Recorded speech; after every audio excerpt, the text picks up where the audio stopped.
dada sizga hech qachon qoyil qolmaydi. Chunki siz uni pushti kamaridan bo'lgansiz. O'g'lim, yaxshi ham sen bor ekansan.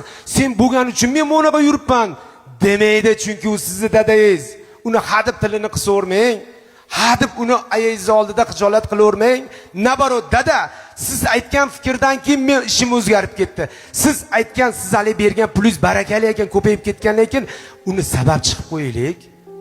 Dadani sabab chiqib qo'yaylik. Dada, agar siz bo'lmaganingizda o'sha ish bo'lmasdi deb dadangiz tili uzunroq bo'lib tursin. Ayingiz oldida, chunki sizning ham xotiningiz bor, bolalaringiz oldida tilingiz qisilmaslik kerak-ku. U dada bugun bor, ertaga yo'q, ertaga siz fil olib bersangiz ham qaytib kelmas ekan. Dadamizni hech qachon tili qisilib, gapi bo'linib qolishini xohlamaymiz. Dadamiz gerdayib yursin. Chunki biz dadamizga nima? O'sha mashinangizni olib bergandan keyin kechasi 2da kelsangiz ham indamasinmi? Eski dadangizni yo'qotib qo'yasiz.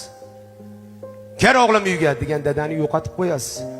Eski mehribon dadangizni yo'qotib qo'yasiz. Jahldor dadangizni yo'qotib qo'yasiz.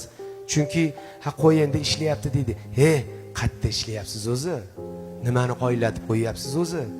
Siz sababchisiz xolos. Allohning lashkarisiz xolos.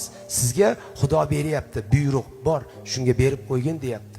Siz sababchi bo'lib olib kelib dadani bir ratishga qo'yamang. Dadangizni xohlagan ishimni qilsam dadamga bitta mashina olib berib, eski dadangizni yo'qotib qo'yasiz.